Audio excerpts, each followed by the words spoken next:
Hello student, welcome to my Hindi class. देखिए chapter 8 आक्षी। विवेक की कई आदतों में से एक आदत थी बहुत अधिक छींकने की, इसलिए उसका नाम छीकूराम पड़ गया था। उसकी मम्मी ने एक सुनी सुनाई बात उसे सुनाते हुए सलाह दी थी कि किसी भी नए काम की शुरुआत के समय यदि किसी को एक छींक आ गई हो तो उस काम को शुरू नहीं करना चाहिए। विवेक ने भी उसी दिन से यह बात ठान गांठ बांध ली थी। ऐसा करने से कोई अहित होता भी है या नहीं, इसका परीक्षण करना जरूरी नहीं समझा था। इसका कारण यह था कि अधिकतर लोग भी उसकी मम्मी की तरह इस बात पर विश्वास करते थे। मम्मी की हिदायत पर अमल के फेरे में एक बार विवेक स्कूल की बस में बैठते बैठते वापस घर आ गया था। एक बार अपना बस्ता स्कूल में छोड़ आया था। एक बार पेपर दिए बिना चला आया था। पहले अवसर पर जैसे ही वह बस में बैठने लगा उसे छींक आ गई थी। दूसरे अवसर पर बस्ता उठाते समय छींक आ गई थी। तीसरे मौके पर पेपर के उत्तर लिखना शुरू करते समय भी छींक आ गई थी।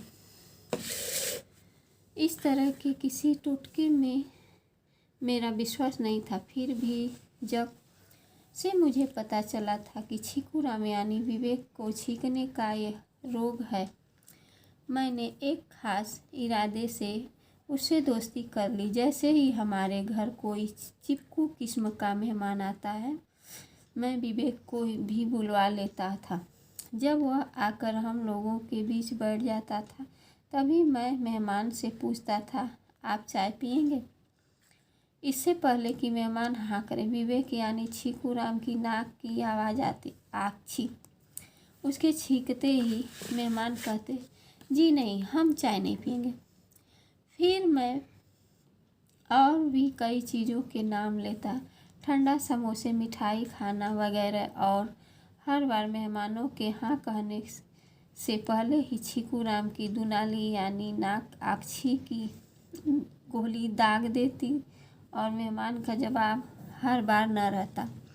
कुछ दिनों बाद मेरी देखा देखी मोहल्ले के और लोग भी छीकूराम का इसी काम में उपयोग करने लगे। इस कई बार तो यह हालत होती थी कि छीकूराम उर्फ विवेक एक घर में छींक रहा होता था और 3-3 घरों के बुलावे के लिए घरों के बच्चे दरवाजे पर खड़े होते थे। शुरू में छीकूराम अपनी इस खासियत से बहुत खुश हुआ। उसे लगा उसकी सबको ज़रूरत है, वह सबके काम आ रहा था। वह न हो तो सब परेशानी में पड़ जाए। एक दिन हमारे घर उसी किस्म के मेहमान आ गए थे जो आने के बाद वापस जाने का नाम ही नहीं लेते। मैंने छीकूराम को बुलवाया, मगर वह किसी और घर में था। उसने कहलवा दिया कि वह 2 घर निपटा कर आएगा। जब वह काफ़ी देर तक न आया तो मुझे मजबूरन मेहमानों के लिए कई बार बाज़ार से मिठाई मंगवानी पड़ी। वे मेहमान मिठाई खा ही रहे थे कि एकाएक छीकूराम आ पहुंचा। मैंने उसे आदर सहित बिठाया, फिर चाय का कप उसकी तरफ बढ़ाते हुए कहा, विवेक भाई चाय पियो। विवेक ने झट आगे हाथ बढ़ाया, पर तभी उसकी नाक की दुनाली दब गई, यानी उसकी छींक निकल गई। लिहाजा उसे चाय से वंचित रहना पड़ा। कुछ देर बाद मैंने मिठाई की प्लेट उसकी तरफ बढ़ाई और कहा, लो मिठाई ही खा लो। उसने फिर हाथ बढ़ाया, पर अभी बर्फी का टुकड़ा हाथ में उठा ही न पाया था कि उसकी दुनाली यानी नाक फिर गूंज उठी, आक्षी। परिणाम यह रहा कि उस बेचारे को बर्फी खाने से वंचित रह जाना पड़ा। उस दिन कई बार ऐसा ही हुआ। मैंने जितनी बार भी प्लेट आगे बढ़ाई, उसे हर बार आक्षी की आवाज़ के साथ हाथ पीछे करके मायूस रह जाना पड़ा। बस उसी शाम छीकूराम ने प्रतिज्ञा कर ली कि अब वह किसी के भी घर में तभी कदम रखेगा जब अपनी नाक में नकेल डालने यानी अपनी छींकने की आदत पर काबू पाने में सफल हो चुकेगा। वीरेंद्र जैन।